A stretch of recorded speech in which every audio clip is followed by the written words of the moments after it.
بچه‌ها، روزتون بخیر. امیدوارم که خوب باشین. خواستم از این چند روزی که به ما واقعا سخت گذشت یکم بیام صحبت کنم. قصد ناراحتیتون رو به هیچ عنوان ندارم، فقط اینکه کلی برام دعا کنین لطفاً.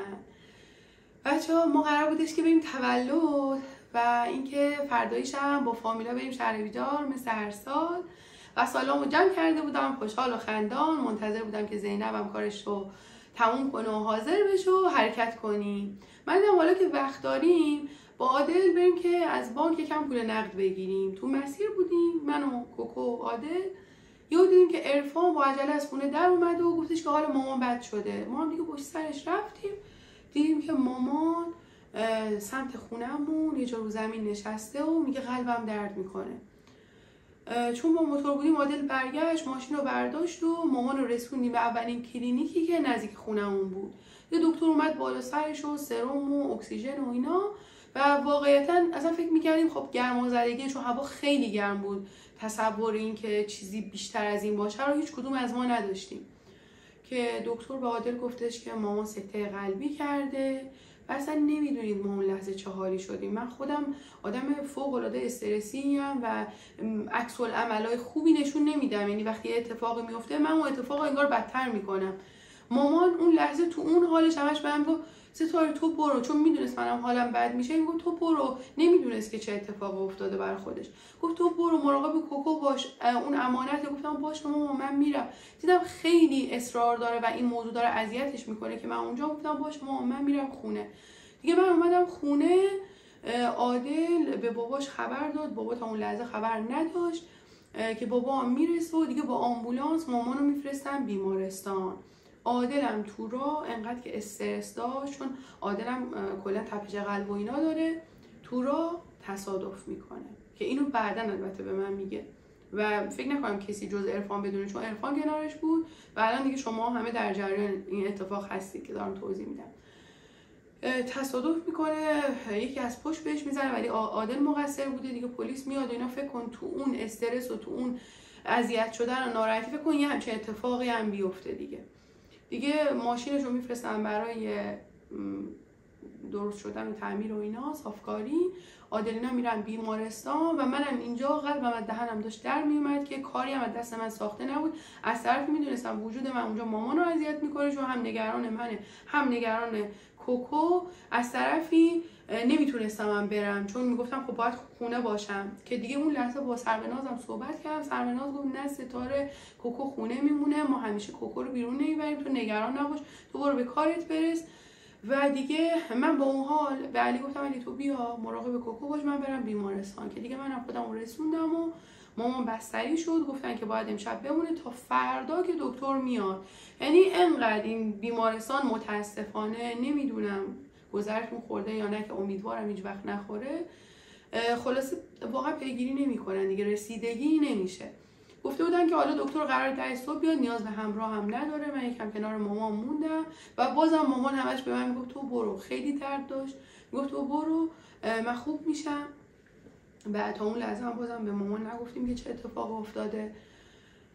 خلاصه دکتر قرار بود ساعت 10 صبح بیاد و نمیدونین ما اون شب چجوری به صبح رسوندیم، چقدر حالمون بد بود و من و عادل اصلا همش گریه و کوکو الهی بمیرم. میدید که ما ناراحتیم، اینجوری ما رو اول نگاه میکرد بعد هی میمد خودش رو میچسبون به ما و نمیدونستیم چجوری خودمون رو آروم کنیم.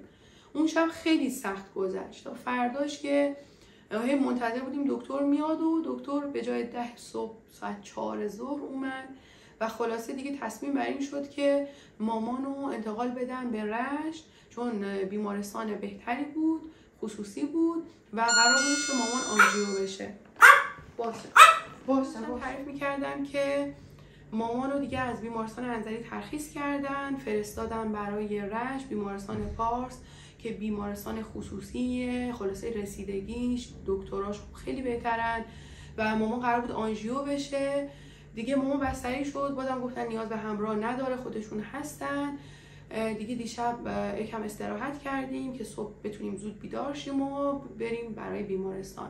من دیگه کوکو رو خونه گذاشتم چون که سروناز گفته بود ستاره اصلا نگران نباش، خونه میمونه، غذاشو بخوره، دیگه کاری نداره و خیالم راحت بود. دیگه رفتیم و مامان آنژیوش انجام شد، خدا رو شکر باشه کوکو نه سرسه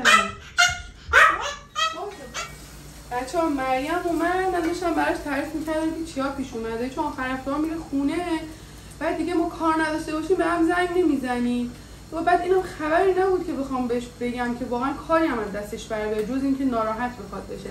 دیگه اومد داشتم براش تعریف میکردم که چیا شده، کلی هم دیگه ناراحت شد دیگه. آره واقعا ناراحت شدم. خدا رضا مرتبه شد که به خیر گذشته.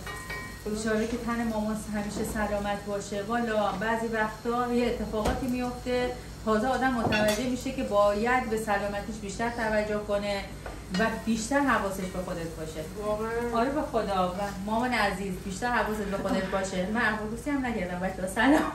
بعدای شما بچم. واقعا ناراحتیم. مثلا هنوزم که هنوز خلاصه این چند روز خیلی استرس زیادی داشتیم. مامان امروز آنژیو شد، خدا رو شکر که به خیر گذشت. امشب هم میمونه، گفتن نیازی به مراقب و همراه نیست دیگه. حالا نمیدونم عادل ازش خبری نیست، نمیدونم رفته سر بزنه یا نه، ولی گفتن دیگه نیازی نیست. منم گفتم برای آقایون یه غذایی درست کنم به خاطر اینکه میدونم دیگه اگه مامان نباشه که آقایون مثلا سمت آشپزی و اینا نمیرن یه چیز درست کنم برای خودشون بخورن دیگه. نمیخوام دل مامان بمونه، گفتم یه غذایی درست کنم براشون. به امید خدا فردا ترخیص میشه و دیگه میاد خونه و دلمون بالا میاد دیگه. خیلی این چند روز سخت گذشت. الهی که همگی همیشه سلامت باشید، دلتون خوش باشه، هیچ به خبر بد نشنوید. منم اگر مجبور نبودم زنگ نمیزدم به مبینا، چون قرار بود بریم مهمونی، منتظر بود دیگه. گفتم که مبینا برای من یه اتفاق افتاده و اینا، خیلی ناراحت شد دیگه. حتی کادویی که برای مشتبه گرفته بود مبینا دست من بود، باید میبردم دیگه. دیدم که هیچ راهی ندارم، همش نگران بودم دیگه. زنگ دادم به هوریه که تو داری میری میشه مثلا بیاد اینو ببری و اینا دیگه. هوریه اومد، حتی به هوریه هم ندادم، گفتم دارم میرم مهمونی بذار دور هم خوش باشم. دیگه به سیمین زنگ زدم که بگم که مثلا نمیتونم جمعه رو باشم، که دیگه متوجه شد، به ماماینا خبر داد که اونا هم بنده خدا چند بار اومدن بیمارستان و اینا دیگه. خلاصه این شد. وگرنه اینجور خبرها که باعث غم و ناراحتی دیگران میشه، من اصلا واقعا دلم نمیخواد زیاد در موردش صحبت کنم، ولی نیاز دیدم که بهتون بگم چرا من نرفتم جایی که باید میرفتم و چه اتفاقایی افتاد و چقدر درگیر بودیم. الهی که بلا از همگی دور باشه، الهی که همیشه سلامت باشین. مرسی از دعای قشنگتون که همیشه برای من و خانواده‌ام دارین. مطمئنا دعاهاتون همیشه تو زندگی من تاثیر داشته. خیلی دوستتون دارم. صدامون گرفت. بچه‌ها برای شام میخوام یکم لوبیا درست کنم. من همیشه برای لوبیا پیاز داغ میزنم، حالا بعضیا نمیزنم. اینم مواد کوکوی مرغه، چون جعفری و پیازچه نداشتم دیگه بیرونم نرفتم، به جاش دلمه و قارچ اضافه کردم. بکنم خوشمزه میشه اینجوری. هر دوتاشو من تو شورت ویدیو آموزش گذاشتم. یکم هم رب میزنم برای خوشتن دادنش. البته مامان خیلی خوشمزه تر لوبیا رو درست میکنه و هر وقت هم درست میکنه به من میگه که شام یا نهار برم اونجا، به خاطر این میدونه خیلی دوست دارم. مامان جونی جات خیلی خالیه، زودتر بیای خودت غذای خوشمزه براشون درست کنی. اینم که پختم بهش اضافه میکنم. هیچ قارچ ندارم. اینو الان عادل ایراد میگیره، میگه نمیشد حالا یه ذره قارچ میگیستی. میدونم دیگه.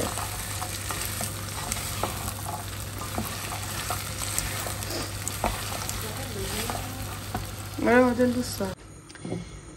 این تابم خیلی ها گفته بودید که دوست دارید. من کجا خریدمش؟ بچه این سوغاتیه، چاپرک برام گرفته، ولی من قشم رفته بودم تو بازارش اینو قشنگ دیدم. حالا نه اینکه حالا این مارک باشه، ولی این سبکی دیده بودم.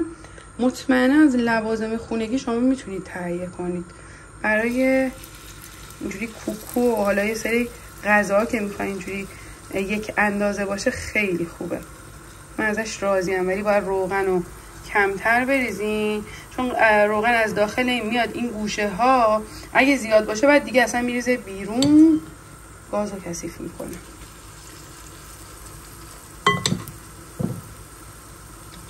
از اینجایی که عادل کوکو رو برشته دوست داره، من یه ذره نازک‌تر میریزم.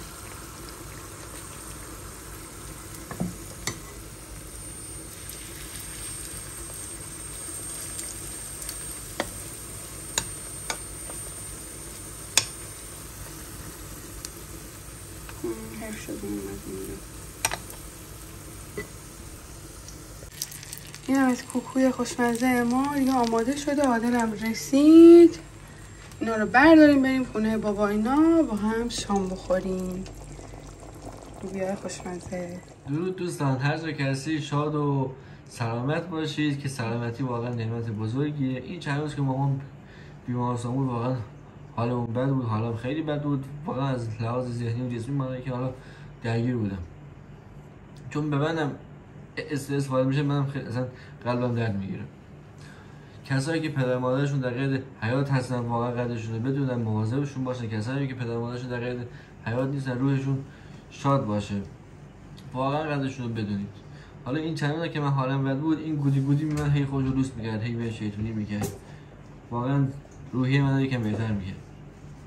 حالا این ویدیو کوتاه شده، یکم حالا خوب نبوده. سعی میکنم در ویدیوهای بعدی ویدیوهای بهتری بگیریم، شاد باشیم و واسه مامان منم دعا کنید که زودتر حالش خوب بشه. دوستتون دارم. خدافظ.